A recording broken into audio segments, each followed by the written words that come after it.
Hello everyone, আমি পূজা। আমার নতুন একটি ভিডিওতে তোমাদের সকলকে ওয়েলকাম।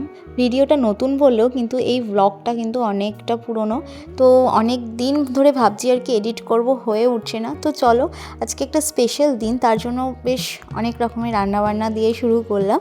তো এখানে দেখো, এই মিষ্টিটা আমি নিজে হাতে বাড়িতে বানিয়েছি।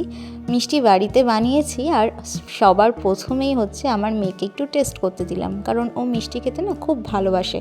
তাই ও আগে দেখে খেয়ে দেখুক আর কি, খেয়ে দেখে বলুক। তো তারপরে মিষ্টি বানানোর পরে আমি বানাচ্ছি হচ্ছে সিমুয়ের পায়েস। আর পায়েস বানাচ্ছি, বুঝতেই পারছো কি আজকে। তো চলো, কি কি রান্না করেছি তোমাদের বলি। এখানে আছে সাদা ভাত, উচ্ছে ভাজা, ভেন্ডি ভাজা, কুমড়ো ভাজা, বেগুন ভাজা, আলু ভাজা, 5 রকমের ভাজা, ডাল, পটল পোস্ত, এখানে হচ্ছে খাসির মাংস, আর এখানে হচ্ছে চালতার চাটনি। আমি ফার্স্ট চালতার চাটনি করলাম। এখানে হচ্ছে পায়েস, পাঁপড়, আর এখানে গোলাপ জামুন, আর এখানে হচ্ছে সিমুয়ের পায়েস। তো এত হাসি দেখে বুঝতেই পারছো কার বার্থডে। আজকে আমার বরের বার্থডে। তো সেই ব্লগটাই আমি তোমাদের সাথে শেয়ার করলাম। এখানে দেখো, মহাশয়কে আমি সাজিয়ে গুছিয়ে খেতে দিয়ে দিয়েছি। আর ও জানতোই না এত কিছু আমি রান্নাবান্না করবো, যেহেতু ওর অফিস ছিল। তো যাই হোক, আর সানডে তো ওর হাফ ডে থাকে, তো ওখানে গেছিলো, আর আমি এদিকে এত কিছু রান্নাবান্না করে ফেলেছি। তো খুবই খুশি, যেটা তোমরা দেখতেই পারছো। আর স্বাভাবিক একটা স্পেশাল দিনে যদি এরকম স্পেশালভাবে কেউ খাওয়া দাওয়া আর কি অ্যারেঞ্জমেন্ট করে, তাহলে তো সত্যি সেই মানুষটা খুব খুশি হবে, এটাই স্বাভাবিক। তো চলো, এখন আমি এসে পড়েছি আমার বরের জন্মদিনের দিন আমার বাপের বাড়িতে। তো যেই দিন আজ ওর জন্মদিন ছিল, সপ্তমীর দিনই কেক কাটিং করেছিলাম।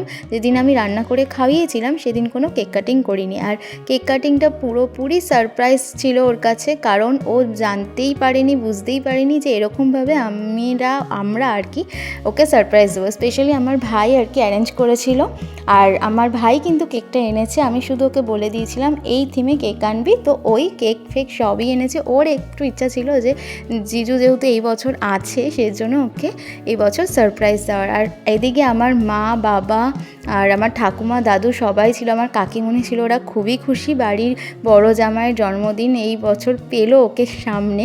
তো যাই হোক, এখানে আমার বড় খুব খুশি হয়েছে, আর আমার ঠাকুমা আবার এদিকে পায়েস করেছে তার নাচ জামাইয়ের জন্য। আর সবাই খুব এক্সাইটেড। এবার চলো কেকটা কাটিং করবো।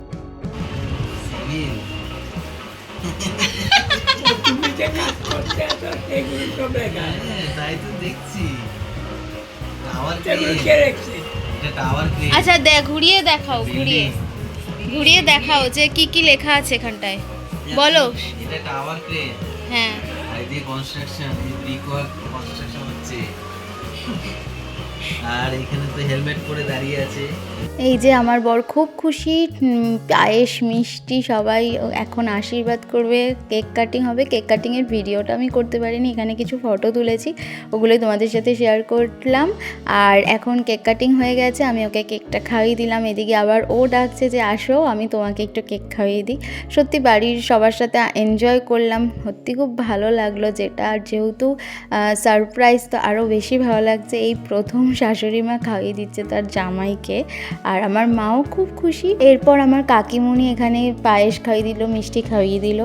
আর এখানে আমার ঠাকুমা আছে, এখন আমার ঠাকুমা আসবে।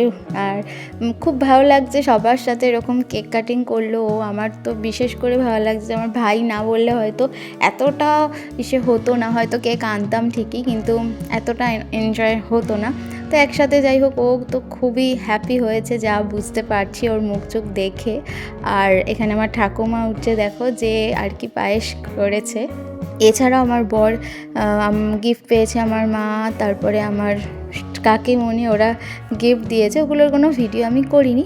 এখানে আমার দাদু ওকে পায়েস খাইয়ে দিচ্ছে। তো যাই হোক, সবশেষে বলবো যে সেই দিনটা খুবই স্পেশাল কেটেছিল। তো আমার বরের জন্মদিনে উপলক্ষে তোমরা অবশ্যই শুভেচ্ছা জানিও। তো চলো, এখন ব্লগটা আমি এখানেই শেষ করছি। ব্লগটা কেমন লাগলো অবশ্যই কমেন্ট করে জানিও। ব্লগটা ভালো লাগলে লাইক, কমেন্ট, শেয়ার করো। দেখা হচ্ছে নেক্সট ভিডিওতে। সবাই ভালো থেকো, সুস্থ থেকো। Bye bye.